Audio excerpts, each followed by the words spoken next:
Our speaker for this 102nd Baccalaureate service is the Reverend Larry James, known among the Dallas faith, business, and media communities as a social entrepreneur and committed servant to the people of East and South Dallas.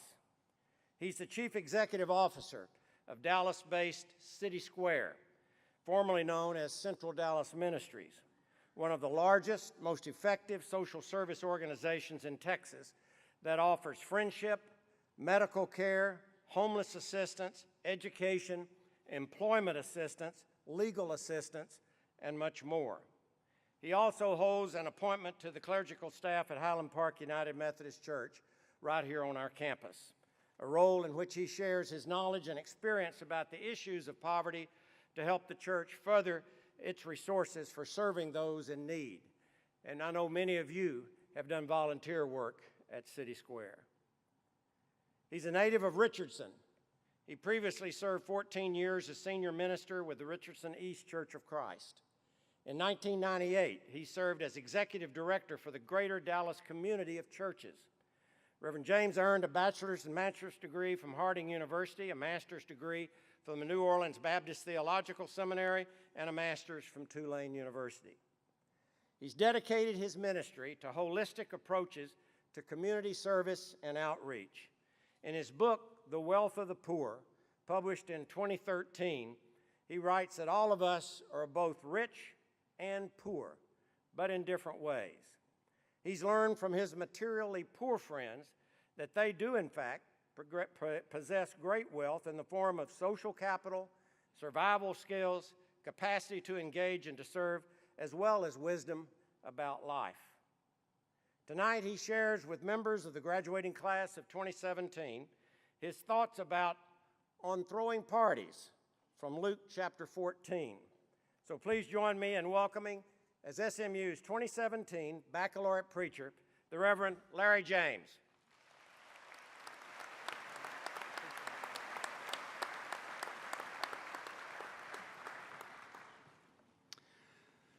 Thank you, Dr. Turner. I have to say I've admired your dynamic leadership of this wonderful university from the very beginning of your tenure here.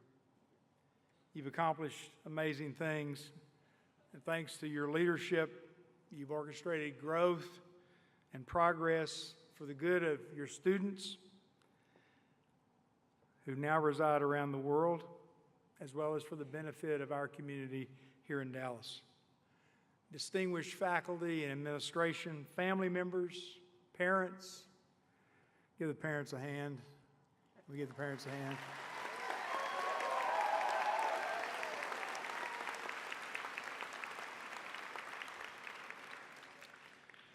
And about to be graduates of Southern Methodist University, your day is here tomorrow.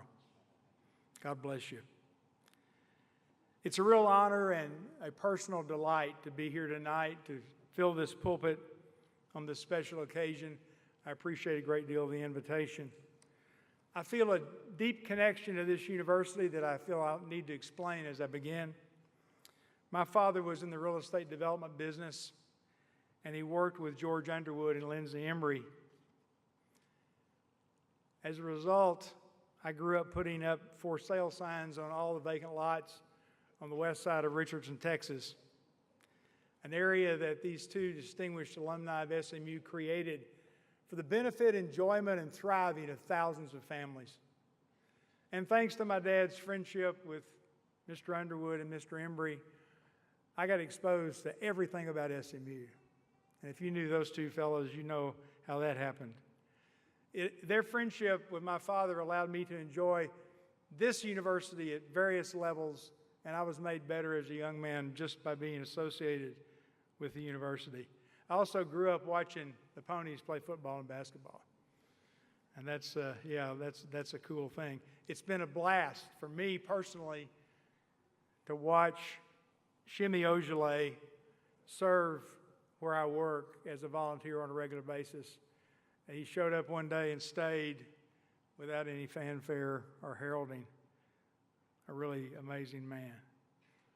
And my love and appreciation goes out to SMU and to the Perkins School of Theology in particular, because you and your hospitality allowed me to make my move into the United Methodist Church, and without Perkins, that would not have been possible. And I've got to say, even more intensely from a personal experience, as a Tulane University graduate, my love for this university grew even more deep after the tragedy of Hurricane Katrina and the way Southern Methodist University accepted, took in, and supported the Tulane University family. And so that was not lost on me for a moment. So thank you, SMU. I have a good friend that I talked to just a few hours before coming over here for this presentation. We have a great relationship, and I told him what I was doing tonight, and he said, well, just make sure you're funny. That's a tall order for me. But I thought to myself, I didn't tell him, I'll tell him later, or he may see this for all I know. The stakes are too high, and you're too talented for me just to try to be funny. I bring no word of judgment tonight. I simply attempt to bring a word of encouragement based on what I know about your amazing capacity as graduates. Lindsay Embry's daughter and my friend from childhood, Lauren Embry, is one of the primary forces behind the Embry Human Rights Program at Dedman College. And on April 28th this year, Lauren published a provocative essay in the Dallas Morning News entitled, Overcoming White Privilege. In her challenging op-ed piece, Lauren faces her own privilege as a white person. She spotlights the reality of implicit bias that works and cuts against fairness and equity in our nation and society by building systems that marginalize people of color, often without even recognizing what's going on. So taken by her own discovery of systemic racism and the implicit bias beneath it, Lauren, via the Embry Family Foundation, created what we know today as Dallas Faces Race, a coordinated movement to confront and overcome white privilege and racism in our city. Lauren Embry is a good model for all of us, another SMU treasure given over for the good of our community. But her words provoke me as I reflect on my life and on your lives, especially as compared to others who struggle and work so hard, yet continue to be left out and pushed to the margins of our society. A fundamental question arises for me, and I thought of it as I read her words. What will we do with our amazing privilege, with our clear and certain advantages? Without a doubt, we gather here tonight as a most privileged group. Our personal stories are not at all identical. Some of us have benefited from more privilege than others. Some of you must face and manage the challenge of racism and implicit bias simply because you're a person of color, and that attitude is directed toward you for that reason. Yet, in many ways, all of us share a grand advantage, a marvelous privilege because of our completed work here at Southern Methodist University. Clearly, whatever our circumstances tonight, we enjoy lives of remarkable advantage compared to a large number of people who reside in neighborhoods not that far from this historic hall. As graduates of such a high-quality university as SMU, you enjoy great advantages by definition. Name the category or dimension of your life: earning potential, real wealth development, health and personal longevity, adequate housing, upward mobility, continuing educational achievement, acceptance and access to the places of power and decision-making. Even those of us who've overcome significant odds and obstacles to reach this point in life, we enjoy great advantages when compared to so many others.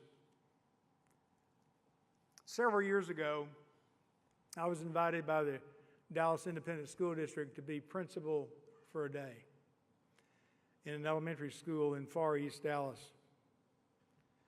Arriving at the school, I was greeted by 4 fifth grade students. They were shining just like their building. They took me on the grand tour of a building that must have been over 40 years old, but as I said, it was spit shine with care and devotion and order. They introduced me to every teacher, including some Teach for America faculty. You may not believe this one, but we ate a good meal in the cafeteria together. I saw their community garden. I went into their gym and met their coach. I went into almost every classroom. The behavior in that school was exemplary. It reminded me of my days in elementary school when we didn't have many discipline problems. Students moved freely and carefully and clearly together throughout that school day. The real principal, an African-American woman in her 4th year at the school, was clearly loved by all of her students. You could tell that as they greeted her, and by her faculty. Her students were largely Hispanic. I left thoroughly impressed, which is what I'm sure the school district wanted me to experience. I was inspired by what I'd seen. Everything seemed to be working well. And so back at my desk, I decided to dig in a little deeper. And so I went to the Dallas Public Schools website and I looked up my school.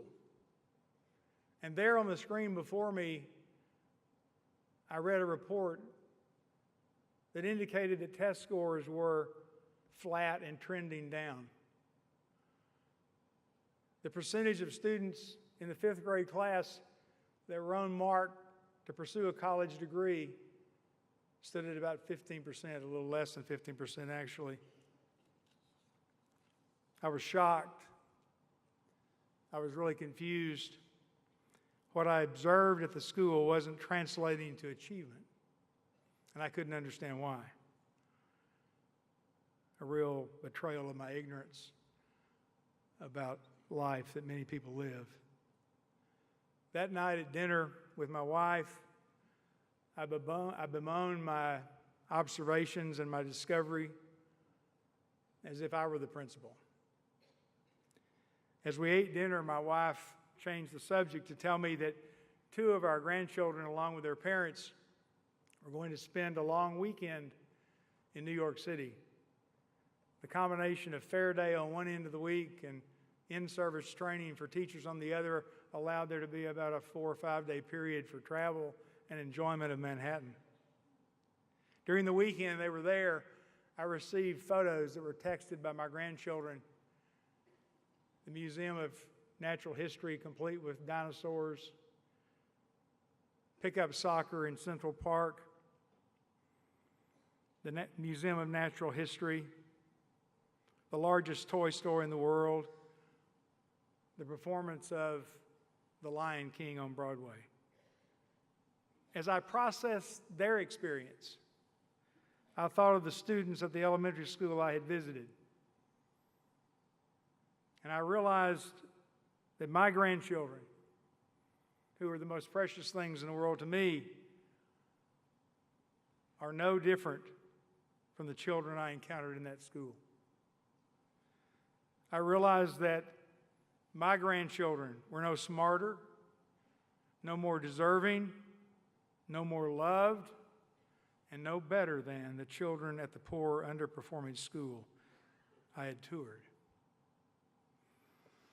It was just that my grandkids had the advantages and privileges of wealth, including exposure to almost endless, mind-expanding experiences.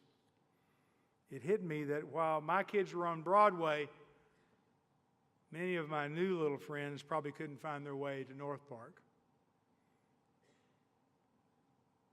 Our major problem in public education today is poverty. Most notably, concentrated poverty in neighborhoods created by segregation, a segregation of both disadvantage and advantage. And so I guess I repeat, in view of such real-world challenges, like Lauren Embry inspired, I ask the question again, what will we do with our amazing privilege, with our clear and certain advantages? What will we do? Our text that was read this evening begins to suggest an overall personal life strategy for engaging our very unequal world and, if you stay in Dallas, our very unequal city. The setting for this meal is described in Luke chapter 14, verse 1. On one occasion, the text says, when Jesus was going to the house of the leader of the Pharisees to eat a meal on the Sabbath, they were watching him closely. Nothing new there. They were always watching Jesus. But get the scene. This is a leader, a person of note and wealth, responsibility and influence. And he throws a party for all of his friends, and he invites Jesus. I've always wondered why he invited Jesus. Probably the novelty factor for a good and interesting party. Maybe a curiosity to be exposed, or possibly someone to hear who might have a new insight, or someone who might even share a heretical word that might stir up dinner table debate, almost like entertainment, or possibly a radical, unsettling word that could be gathered as evidence to be used against this uncontrollable young rabbi. For whatever reason, he was there at the invitation of the Pharisee who had a theological interest in how Jesus behaved and what he might have to say. And so in the midst of that context, Jesus leans over to him and he says, you know, the next time you do this, change your guest list. Don't invite your friends, your relatives, your rich neighbors. They'll just invite you in return, and you'll be repaid. But when you give a party like this next time, invite poor people, crippled and disabled people, invite the blind. And you'll be blessed because they won't be able to repay you, but you'll be repaid at the resurrection of the just or the righteous. Now, I find this advice very helpful. Jesus actually outlines one response to an unequal, pain-filled world. He gives us an outline or a prescription, if you will, or a process for throwing a party in view of our privilege as we face the need of the world. Throw away the guest list from which you've been working and start over. Invite folks to your next party who really could use a party. People who couldn't tell you the last time they had a party. We've built 50 homes across the street from my office on Malcolm X in South Dallas, and these homes are the homes of 50 of the most difficult to house and care for homeless people in Dallas County. Each of them costs the county over $40,000 a year to live on the sidewalk. And we've built these homes and placed these folks in these homes, and the community that is developing is amazing. And when we throw parties over there, it's a sure enough party. Because most of these people are not used to having parties. Just a side note, I know you guys love parties. I know you do. It's okay. College students love parties. They're famous or infamous for throwing parties, as the details might prescribe. I tried to determine in my research, I was actually looking for you guys, I was trying to determine which was the best party school in America. Parents, you'll be relieved to know SMU didn't make any of the lists that I consulted. They might could tell us the details of another story, but you ask them. But I will tell you this, something's going on at the University of Wisconsin-Madison. If you like good parties, you might do graduate school there, I don't know.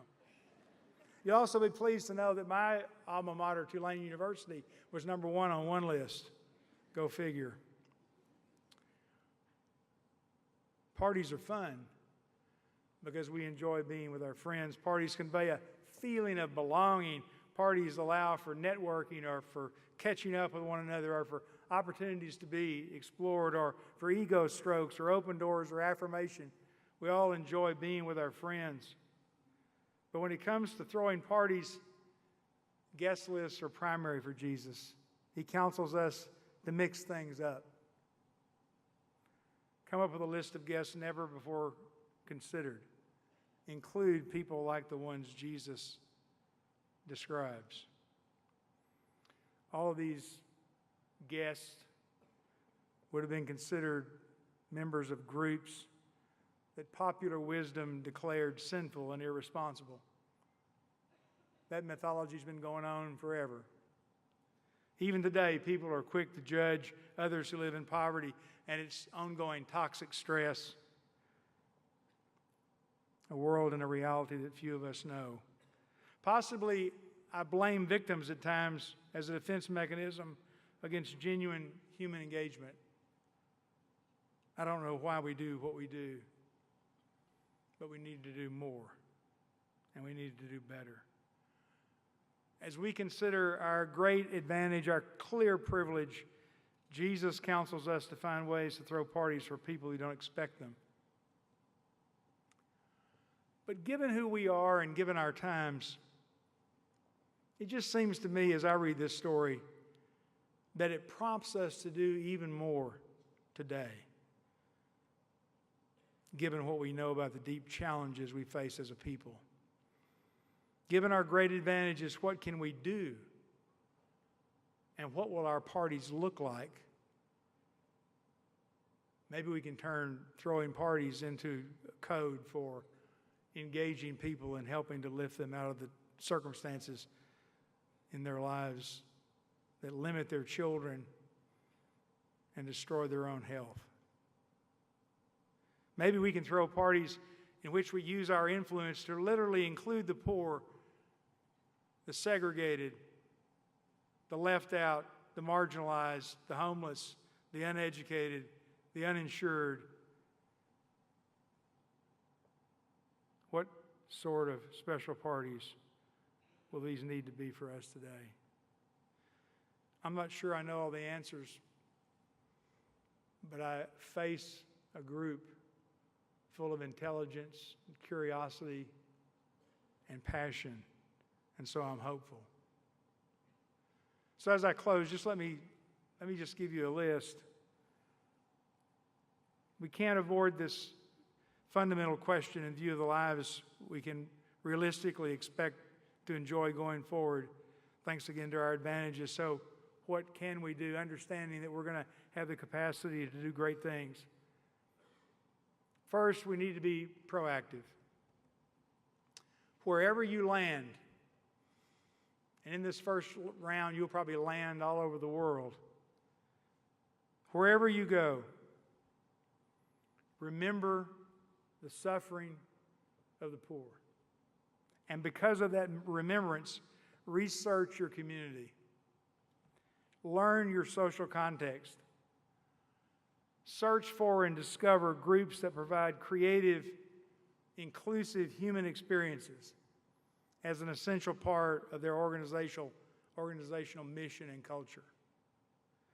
Investigate faith communities, social organizations, arts groups, universities, and active nonprofits devoted to tearing down walls and to including everyone. Discover groups that move beyond direct service to authentic community development and transformation. Don't settle for or limit yourself to charity-only approaches. Move into those challenging spaces where justice finds ways to root itself in renewing communities and neighborhoods. Volunteer to serve on a nonprofit board of directors. If you stay in Dallas, come see me. We can find you a place. Give generously of your time, your well-honed and educated talent, and your growing financial treasure. Make it your personal business to develop friendships with the quote-unquote poor, realizing, as Dr. Turner said earlier, we're all rich and we're all poor, just in different ways. Be proactive. But second, get involved in efforts to shape new, innovative, fair public policy. From an activist base and mentality, work hard to overcome the structural separations that divide and segregate our communities and that sustain the ravages of concentrated poverty. Oppose policy decisions that spread privilege and advantage in uneven and unfair ways. Devote yourself to the realization of justice and authentic community. As an example, we could consider this case from Chicago. In March of this year, the Metropolitan Planning Council published a stunning, unsettling study outlining the cost of segregation to the city of Chicago.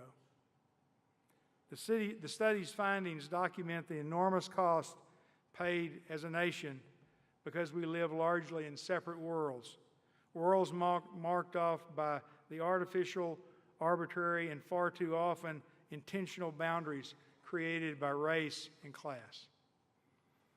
Our nation's continuing struggle with racial and economic segregation remains rooted in public policy and unjust, non-inclusive social and community structures.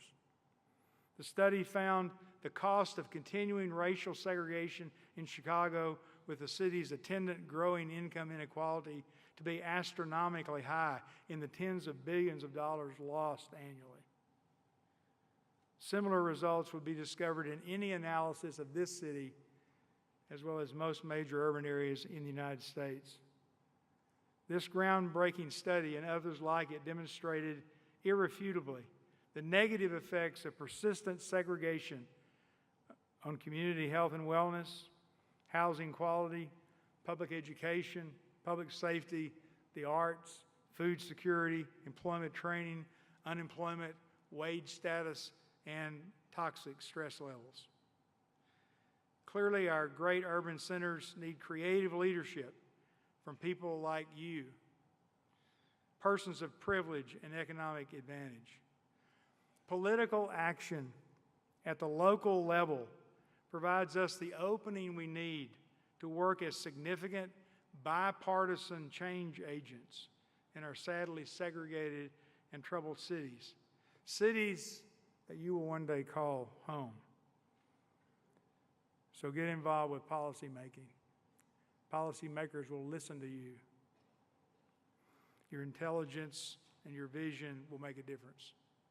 Finally, arrange your life in such a way that you move toward diverse communities just as a natural consequence of how you live. I'll be really radical here and suggest something to you that my wife and I have done for the last 20 years. Consider moving toward a community of diversity, both racially and economically, so that your wide open, inclusive guest list become your new normal and become very natural. It's a very hot housing market in Dallas today. Living in some parts of the inner city is challenging financially, but places can be found. That said, be deliberate and surprising in your efforts to bring diversity to your housing experience. Your life will be richer, your knowledge more complete, your impact more significant, and your contribution more life-changing for you and your neighbors. If you're interested in doing something like that, see me. We're building some neighborhoods. They're going to be modeled after this notion that we can live together and that living together we can solve problems together. I don't want to get into an argument with Jesus. That's probably folly. But he doesn't really tell the whole story here. He says, throw a party for someone who needs it.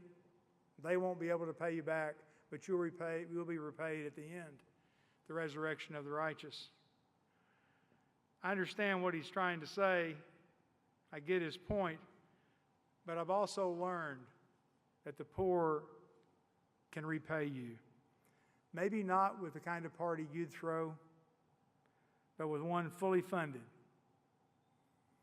All bills paid, thanks to their social capital, community intelligence, courage, openness, and authentic joy.